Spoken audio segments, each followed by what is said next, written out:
देश के पूर्व प्रधानमंत्री भारत रत्न राजीव गांधी को उनकी पुण्यतिथि 21 मई पर पूरा देश याद कर रहा है। आज ही के दिन तमिलनाडु के श्री पेरुंबदूर में 21 मई 1991 की रात एक आत्मघाती बम धमाके में राजीव गांधी की हत्या कर दी गई थी। उनका जन्म 20 अगस्त 1944 को हुआ था। भारत जब अंग्रेजों की गुलामी से मुक्त हुआ तब उनकी आयु केवल 3 वर्ष थी।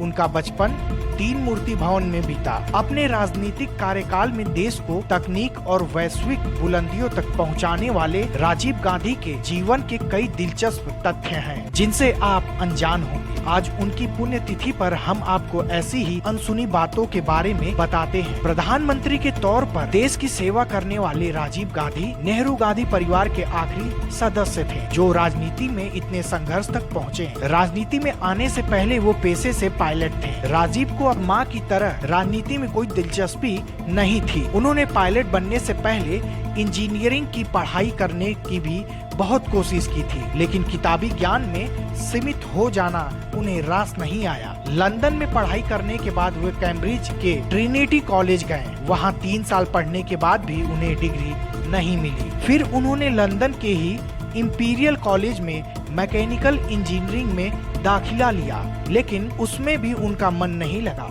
इसके बाद उन्होंने दिल्ली के फ्लाइंग क्लब में पायलट की ट्रेनिंग शुरू की और 1970 में एयर इंडिया के साथ अपने करियर की शुरुआत की थी। बहुत कम लोग यह जानते हैं कि राजीव गांधी पायलट के साथ ही फोटोग्राफी के भी बेहद शौकीन थे। उनके इस शौक के बारे में लोगों को ज्यादा जानकारी नहीं थी। उनकी तस्वीरों को छापने के लिए कई पब्लिशरों ने भी मशक्कत की थी, लेकिन उन्होंने भी अनुमति नहीं दी। उनके निधन के बाद जब सोनिया गांधी ने राजीव गांधी द्वारा खींची गई तस्वीरों के संग्रह को किताब का रूप दिया, तब जाकर दुनिया के सामने इस बात का खुलासा हुआ।